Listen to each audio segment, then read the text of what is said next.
Good afternoon, my brothers and my sisters. Good afternoon, my fellow in God's vineyard. Once again today, um, God has made it possible for us to see another wonderful day once again, and this is an opportunity for us to give Him thanks and praise. One of the reasons why you must give God praise is because looking at what is happening in the world today, you are not yet down. You know, the grace has made it that you are not among those who are in the isolation center now. You are not among those who are already in the grave, because your eyes can still see and your hands can still be lifted up like I did mine now, and your legs can still walk because you still have ability to give praise unto God.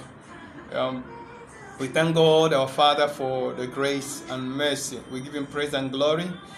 For a while we've been teaching about the principles and the precepts of the kingdom of God. You know, there was a little short break because of the involvement we have. Thank God God has given us another grace once again to discuss on the possible on knowledge about this kingdom principles. Last time we discussed actually about the forgiveness as a principle, and we also discussed about compassion as a principle of the kingdom. Also discussed about humility as a principle of the kingdom. These are the principles that every member of this kingdom, or every citizen in this kingdom, must possess, must obey, and must know in this kingdom of God.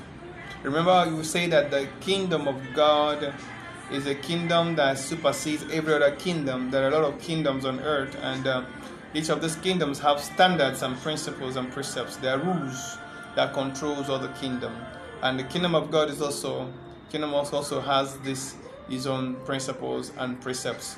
And today we are going to talk about one of the principles again. I titled the pure heart. Pure heart. Pure heart is a principle that you need to obey. You need to follow in the course of the kingdom of God. You know, one thing about pure heart is that Jesus made mention of pure heart in his teaching, because he actually understands how important pure heart is. But before we go on, let us pray that the Lord will guide us in his wisdom. Father, we thank you this moment once again as we dive into the matters of the kingdom of God. We are discussing about the principles and the precepts of the kingdom that leads us into a perfect life. Father, we ask for wisdom, we ask for understanding, we ask for your leading, O God, as we, O God, discuss these matters of the kingdom this afternoon. Open our eyes of understanding to grasp your will in our lives. In the name of Jesus we pray. Amen.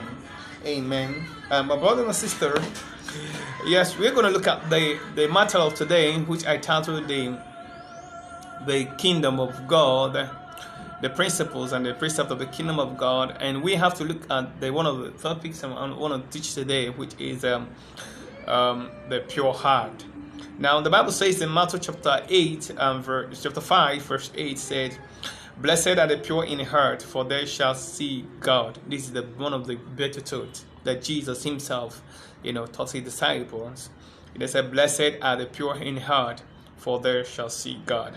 Now, if you look at the book of Psalm chapter 51, verse 10, it says, "Create in me a clean heart, O God, and you renew a right spirit within me." That is the word of the Lord. When you look at the book of Proverbs chapter 4, verse 23, it says, "Keep your heart with all diligence, for from it flow the springs of life." And keep your heart, which means make your heart pure. That's what it means there. Then in James chapter 4, verse 8, it says, "Draw near to God, and he will draw near to you. Cleanse your hands, you sinners, and purify your heart. You double-minded, purify your heart, purify your heart." Now, look again in the book of 2 Timothy chapter 2, verse 22, it says, "So flee useful passions and pursue righteousness, faith, love, and peace, along with these who call on the name of the Lord with a pure heart. With a pure heart. Now, with a pure heart. Alright. Now, alright. Well, let's look at the book of Psalm chapter 24, verse 3 and verse 4. It says, who shall ascend the hill of the Lord, and who shall stand in his holy place? He who has clean heart and a pure heart, and a pure heart, and a pure heart. And I said, who does not lift up his soul to what is false, and does not swear deceitfully, in a pure heart, in a pure heart. Yeah, in a pure heart. Now look at the book of I just want to tell you this, the chapters and the verses of the scripture that emphasize more on pure heart. Now look at the book of John chapter 3. 1 John chapter 3 verse 3 says, and everyone who thus hopes in him purify himself as he is pure. As the Lord is pure, so shall you purify yourself. Right. Now in book of First Peter chapter 1 verse 22, it says, having purified your soul by your obedience to the truth, for sincere brotherly love one another earnestly from a pure heart. From a pure heart. And I just want to give you all those verses to understand that. Now, pure heart is one of the principles of the kingdom of God. He must have this principle noted. He must have to be acquainted with the principles of the kingdom if he really wants to be a member or partake in the kingdom life. Kingdom life have rules and principles that follows it. And one of the principles is what we are discussing now. Like we've been discussing all the ones, we are talking about the pure heart today. The pure heart today. Now in Psalm chapter 73 verse 1 says, the Psalm of Asaph, truly God is good to Israel, to those who are pure in heart. To those who are pure in heart. Now finally I'm going to look at the book of 1 Timothy chapter 1 verse 5, and it says, the aim of our charge is love that issues from pure heart and a good conscience and a sincere faith. That issues from a pure heart. Now, all this should tell us about the Lord, our God, is so much interested in pure heart, in something that has to do with pure heart. The kingdom of God has principles, and that one of the principles is pure heart. Now, what do we mean by when we talk about pure heart? Now, what do we mean by pure heart? Now, we look at the word pure heart, and we look at the Bible, which is the basis of our discussion, and where we are standing in the Matthew chapter 5 verse 8, which says, and blessed are the pure in heart, for they shall see God. That is Matthew chapter 5. And now the word pure heart is a very important word that everybody needs to understand. And then what is a pure heart? Now we can understand that we live in a time when purity is not something people think about or talk about this time around in our society, in the world we are today. It is more common to hear more on a subject of living your dreams. Everybody talk about living your dreams, getting most out of life with all you could make to be better in life, and doing what you feel that is good. That's what people think about.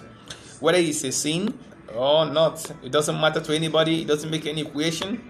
As long as you feel right to your soul, or feel right to what you are doing, you can do it. That's what people believe. You believe that whatever you can do to get what you want, you do it. Not much is said about how to serve God, how to be free from impurities, how to free from entanglement, how to free from things that can, that can pollute your mind and pollute your heart. That's what people don't do. We so much think about pursuing our dreams and our thoughts.